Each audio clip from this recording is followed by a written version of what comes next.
Hey everyone, Justin here, and today I am super excited to talk about the Unicorn Overlord demo, released after the Nintendo Direct yesterday. First announced in November of last year, this game has had me buzzing ever since. At first, I jumped up, excited to think, oh my god, there's a new Ogre Battle game. Then I saw the art style and knew it was Vanillaware, and to have my thoughts confirmed that it's Vanillaware's Ogre Battle, yeah, I was sold. And then the demo came. The demo comprises about 7 hours of game time, which does carry over to launch. This is great because the game world opens up to you pretty early on and there's a lot happening. There's a few areas that are somewhat gated off due to a fight or an obstacle, but for the most part you can check out towns, recruit people, and engage in battles in whatever order you want. So the game opens up with your mother, knowing her end is coming, as there's been a coup against the throne. She entrusts you to her knight Joseph along with the unicorn ring, and then she goes out and makes a badass last stand to try and buy time for you and Joseph to get to safety. Now, I have a few nitpicks about the game, and it does start here. From here forth, you're to treat Joseph's command as though it were spoken directly with my tongue. Do you understand? Of course, but is there something amiss? Yeah, I'm sorry, kids don't talk like that.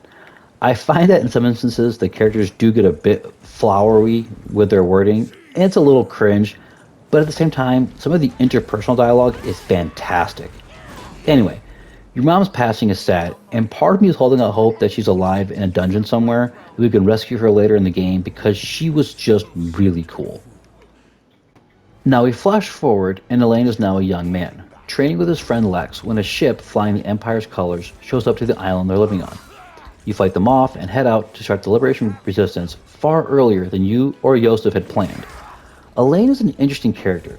I feel like they could have gone a few ways with him. He could have been hyper-revenge focused, go on some silly anime route where he's angry at his mom for some reason. Instead, he's entirely focused on making the world a better place for the people.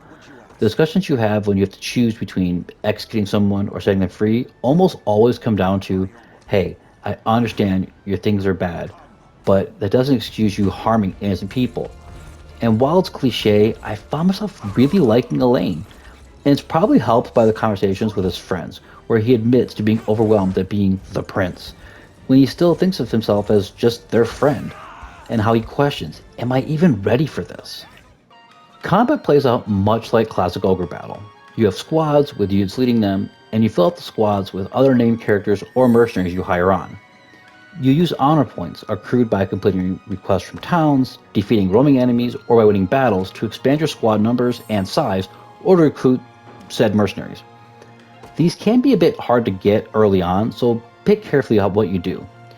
You deploy your units and send them off to objectives, with archers and mages able to give supporting fire, and each unit having advantages over others. It's a fluid and fast system, aided by some smart quality of life elements, like holding down the right trigger to speed up movement or combat, or just pressing start and skipping the fight. You have to be careful though, your units have a set amount of stamina that decreases when they fight, either on offense or defense. If this expires, they become tired and have to rest, and there's no way to cancel the rest. So you have to be careful, otherwise your units will be completely defenseless and will get overrun very fast. I feel like one of the reasons this game works so well for me is all the other games Unicorn Overlord seems to borrow from. Whether it be a Fire Emblem-esque rapport system and inter-party conversations that really do a great job of fleshing out these characters, their personalities, their conflicts, their stories. It adds a lot of depth that is really needed, I think, in games like this. To a Final Fantasy XII style Gambit-like system, see, in combat your characters will act on their own accord. They'll have active skills and passive skills firing off based on what triggers in combat. But with this system, you can go in and give a little more direction to them. Tell your healer, instead of focusing on the tank in front of you, focus on healing whoever has the lowest HP. Your archers and mages, rather than targeting someone at random, go for the squishies in the back row. It gives a little bit more direction that is needed, but also is really fun as a player to just kind of tinker around with. All of this plays out in a beautiful Vanillaware art style, with wonderful music and adequate voice acting. Now, Vanillaware often gets flack for having over-sexualized women in their games, and while the ladies here are lovely, they're armored up properly and look awesome. The animations are smooth and so satisfying to watch. The overworld is large, like really large. Like I can't wait to explore every nook and cranny, but I know it's going to take forever large. I want to avoid going into many of the mechanics of the game as I want people to experience this themselves, and this is just my early thoughts. But I have to say, as someone who was already hyped for this game, the demo has checked every box for me and took this from I'll try to pick it up to an absolute must get day one purchase.